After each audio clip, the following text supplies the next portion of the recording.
नमस्ते दोस्तों, कैसे हो आप लोग सब? आई होप आप लोग सब बढ़िया हो. First of all, congratulations to every one of you all who have cleared your examinations recently. And for those who couldn't clear the examination, don't be disheartened. आज मैं सीए अंकिता पटनी स्पेशली आयु आपके सामने आप लोगों को कुछ टिप्स देने के लिए, ताकि आप कम से कम समय में मोस्ट इफेक्टिवली थ्योरी पेपर्स के लिए पढ़ाई कर सको. अगर आप लास्ट एग्जामिनेशन देखते हो, mostly majority kids couldn't score good in second paper, that is the paper of law and BCR. तो यही जो आपकी वीकनेसेस है, उसको स्ट्रेंथ में कैसे कन्वर्ट करना है, उसी चीज के लिए आज मैं आप लोगों के सामने आई हूं.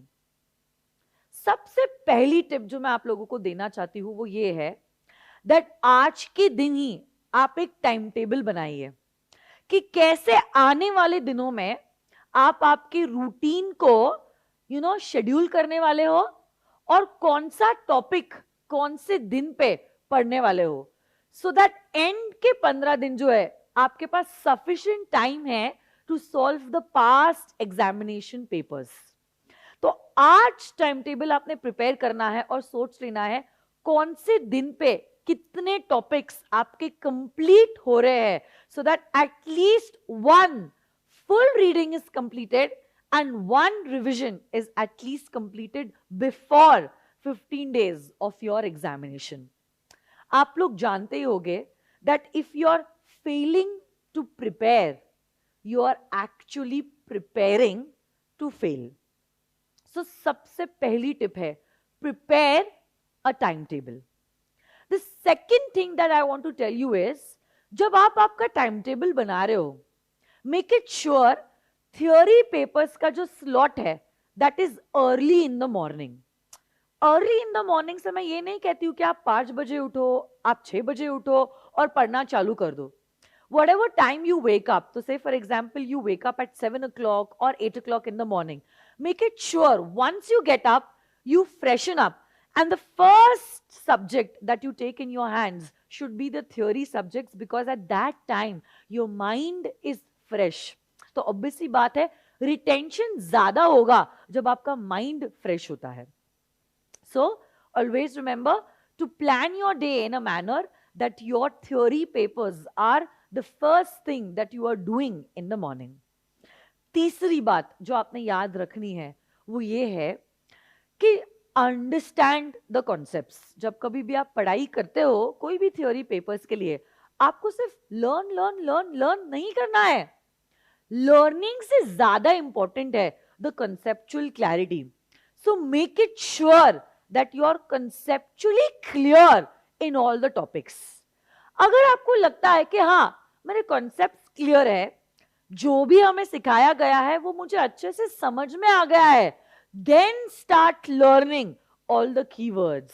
देखो it is next to impossible कि 1 to 1 आप सारी चीजें लर्न भी कर रहे हो, रिटेन भी कर रहे हो और एग्जामिनेशन में प्रेजेंट भी कर रहे हो. What is more important is that you have learn all the keywords and the technical words.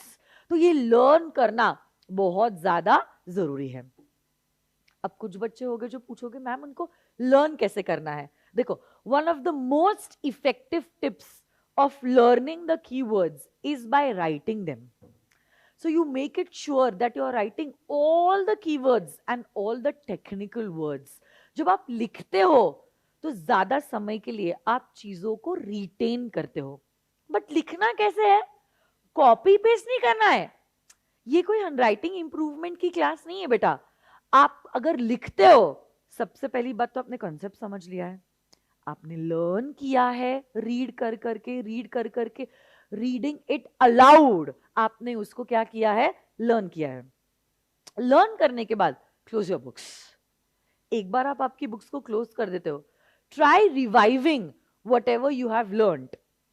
Once you revive whatever you have learn, take a notebook and write down all the points that you have learn. तो जब आप लिखते हो आपको और भी clarity आती है कि कौन सी चीजें आप अच्छे से रिवाइव कर पा रहे हो और कहाँ कहाँ पे आप अटक रहे हो. ओके, तो पहली बात तो understand the concepts. Once you are done with the understanding part, read the points aloud and try learning the keywords. Close your books and write down all the keywords in the notebook in your own handwriting. अब जब आप लिखते हो, और एक चीज आपको mind में रखनी होती है कि आपकी हैंडराइटिंग रीजनेबली गुड है. हैंडराइटिंग रीजनेबली गुड होने के साथ साथ आपकी राइटिंग स्पीड भी अच्छा होना जरूरी है. क्योंकि बहुत बार मैंने देखा है बच्चे ये बोलते हैं कि मैम सब कुछ आता था, सब कुछ लिख भी रहे थे, बट हमें समय कम पड़ा. तो ये चीज आपको नहीं होनी चाहिए. सो जब आप घर पे ही प्रैक्टिस कर रहे हो, घड़ी के कांटे के हिसाब से आपको आंसर को लिखना है या वो पर्टिकुलर कॉन्सेप्ट को लिखना है, ताकि आपकी राइटिंग स्पीड भी इंक्रीज हो जाए और साथ साथ में आपकी हैंडराइटिंग जो है वो भी रीजनेबली गुड रह जाए. क्योंकि थियोरी पेपर्स में आपने आंसर को प्रेजेंट कैसे किया है वो बहुत ज्यादा मायने रखता है. Now the next thing that I want to tell you all is keep on revising. Revise till the day of the examination. Okay, क्योंकि अगर आप सही इंटरवल में रिवाइज नहीं करोगे, you will keep on forgetting the things that you have learned earlier. ऐसा भी नहीं कह रही हूं कि हर रोज रिवाइज करो, बट सही इंटरवल में रिवाइज करना जरूरी है. क्योंकि अगर ज्यादा गैप बढ़ गया, आप चीजों को भूलने लग जाओगे और बार बार वही चीज रिवाइज करोगे, then you're just wasting your important time that you have and that too limited. So सही इंटरवल्स में आपको रिवाइज करना जरूरी है. Once you're done with conceptual understanding, with learning, with revising, अगली चीज जो आपको करनी होगी that is solving the past examination papers. जी हाँ, आपके पास्ट पेपर्स को सॉल्व करना बहुत ज्यादा जरूरी है. इससे आपका कॉन्फिडेंस बूस्ट होता है एंड देन यू रियलाइज कि कौन से वो एक्चुअल टॉपिक्स है जो आपको डिफिकल्ट जा रहे हैं और कौन से टॉपिक्स में आप मास्टर बन गए हो. क्योंकि एग्जामिनेशन के एक दिन पहले आपको वो टॉपिक्स को भी रिवाइज करना होता है जो आपके लिए इजी है, along with that आपके लिए डिफिकल्ट है. तो अभी जब आप प्रेपरेटरी लीव में पेपर सॉल्व कर रहे हो और आपको कुछ टॉपिक्स डिफिकल्ट जा रहे हैं, you have to make it sure which topics are difficult and you have to make those topics so thorough that these weaknesses get converted into your strength. And the last, but of course not the least thing that I want to tell you all is don't feel stressed and don't be anxious. ये examination जो है, it's just an examination. It is not the end of your life. Okay? और इसी stress को कम करने के लिए I would recommend कि हर रोज अगर ज्यादा नहीं तो थोड़ा बहुत आप कुछ फिजिकल एक्सरसाइज करें, या तो योगा या प्राणायाम करें, so that your mind is काम.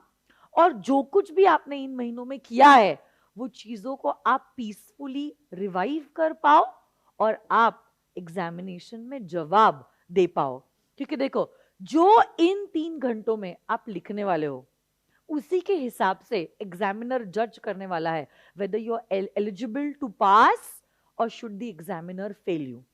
आपने इतने महीनों में चाहे कितनी भी मेहनत की हो या कितनी भी आपने मिडलाइट ऑयल जो है वो बर्न की हो, is not going to make a difference if you are not able to perform in those 3 hours of the examination.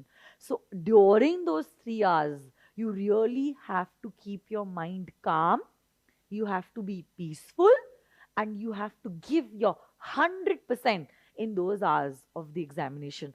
उस चीज के लिए मुझे लगता है कि फिजिकल एक्सरसाइज आज से ही, along with that, some yoga or pranayam is necessary so that you don't feel anxious and stressed out in the examination.